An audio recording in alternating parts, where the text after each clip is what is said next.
വ്യാജരേഖ ചമച്ച് ഇതൊരു സങ്കടകരമായ വാർത്ത കൂടിയാണ്. ഇക്കാര്യത്തിൽ അടിയന്തിരമായി ഇടപെടേണ്ടതാണ്. കാരണം അവയവ കച്ചവടം നടത്തി വ്യാജരേഖ ചമച്ചു എന്നുള്ള വളരെ ഗൗരവമായ കാര്യം കൂടി ഇതിൽ ഉൾപ്പെടുന്നുണ്ട്. ആ നിലയിൽ ഇക്കാര്യത്തിലൊരു അടിയന്തര ഇടപെടൽ തേടേണ്ട ആവശ്യം കൂടിയുണ്ട്. വ്യാജരേഖ ചമച്ച് അവയവ കച്ചവടം നടത്തിയ കേസിലെ മുഖ്യപ്രതി നജീബിൻ്റെ സ്വത്തുക്കളെ അന്വേഷണം.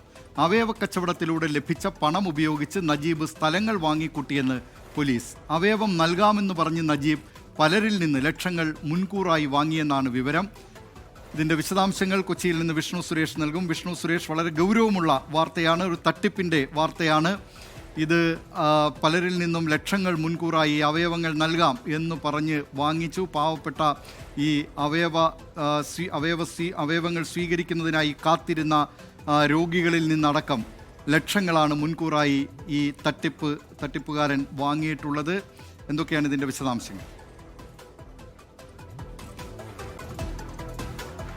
ദിലീപ്, രണ്ട് തരത്തിലാണ് ഈ തട്ടിപ്പ് പോലീസ് പറയുന്നത്. ഒന്ന്, ഈ അവയവം നൽകിയ ആളുകളുണ്ട്, അവർക്ക് കൃത്യമായി തന്നെ പണം നൽകിയിട്ടില്ല, പൂർണ്ണമായും പണം നൽകിയിട്ടില്ല, അവരുടെ തുടർ ചികിത്സ അടക്കമുള്ള നടപടികൾ നജീബ് നോക്കിയിട്ടില്ല എന്ന് പറയുന്നു, അവരെ പറ്റിച്ചു എന്നുള്ളതാണ് ഒരു വിലയിരുത്തൽ.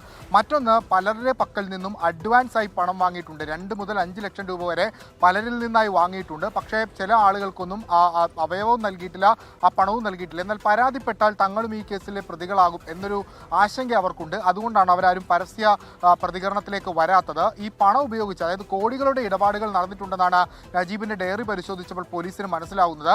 ആ പണം ഉപയോഗിച്ച് ഇയാൾ പ്രധാനമായും സ്ഥലങ്ങൾ വാങ്ങിക്കൂട്ടിയിട്ടുണ്ട് എന്നും വിവരങ്ങളുണ്ട്. അത് വിശദമായി പരിശോധിച്ചു വരികയാണ്.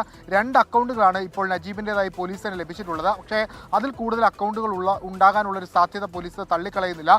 ഈ 2 അക്കൗണ്ടുകളുടെ ഡീറ്റെയിൽസ് എടുക്കാൻ ഇപ്പോൾ അതത് ബാങ്കുകളെ ബന്ധപ്പെട്ടിട്ടുണ്ട്. ഈ അക്കൗണ്ടുകൾ വഴി ഇടപാടുകൾ നടന്നിട്ടുണ്ട് എന്ന് തന്നെയാണ് പോലീസ് ഉറപ്പിക്കുന്നത്. ഇയാളുടെ വിദേശ ബന്ധവുമായി ബന്ധപ്പെട്ട് ഇയാൾക്കൊരു ബന്ധു വിദേശത്തുണ്ട്, സൗദി അറേബ്യ, ആ ഗൾഫ് മേഖലകൾ കേന്ദ്രീകരിച്ചാണ് അയാൾ ഉള്ളത്. അയാളുമായി ഇയാൾ നിരന്തരം കോൺടാക്ട് ചെയ്തിരുന്നു. അപ്പോൾ സ്വാഭാവികമായും ഈ കടത്തിന്റെ ഭാഗമാണോ ആ ബന്ധു എന്ന കാര്യത്തിലും ഒരു വിശദമായ അന്വേഷണത്തിലേക്ക് പോലീസ് കടക്കുന്നു. ഇതിന്റെ അടുത്ത സ്റ്റെപ്പ് നജീബിനെ കസ്റ്റഡിയിൽ വാങ്ങി ചോദ്യം ചെയ്യുക എന്നുള്ളതാണ്. നജീബിന് ചില ആരോഗ്യ പ്രശ്നങ്ങളുണ്ട്, അതുകൊണ്ട് ഇന്നലെ കസ്റ്റഡിയിൽ അപേക്ഷ നൽകാനാണ് തീരുമാനിച്ചിരുന്നത്. എന്നാൽ ഇപ്പോൾ അത് 2 ദിവസത്തിന് ശേഷം നാളെ കസ്റ്റഡി അപേക്ഷ കൊടുക്കാമെന്ന തീരുമാനത്തിലേക്ക് എത്തിയിട്ടുണ്ട്. നജീബിന് പുറമെ ഈ കേസിൽ നജീബിന്റെ ഭാര്യയായിരുന്ന റാഷിദ, ഒപ്പം ഈ വ്യാജരേഖ ചമച്ച ആളുകൾ, അവരെയൊക്കെ കസ്റ്റഡിയിൽ എടുത്തിരുന്നു. അതിൽ 3 പേരെ ഇന്ന് കസ്റ്റഡിയിൽ വാങ്ങാനും പോലീസ് റിമാൻഡ് ചെയ്തിരുന്നു. അതിൽ 3 പേരെ ഇന്ന് കസ്റ്റഡിയിൽ വാങ്ങി ചോദ്യം ചെയ്യാൻ തീരുമാനിച്ചിട്ടുണ്ട്. അങ്ങനെ സമഗ്രമായ അന്വേഷണത്തിലേക്ക് പോലീസ് പോവുകയാണ്.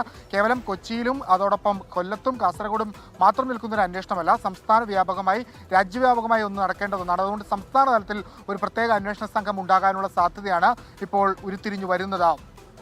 ദിലീപ്,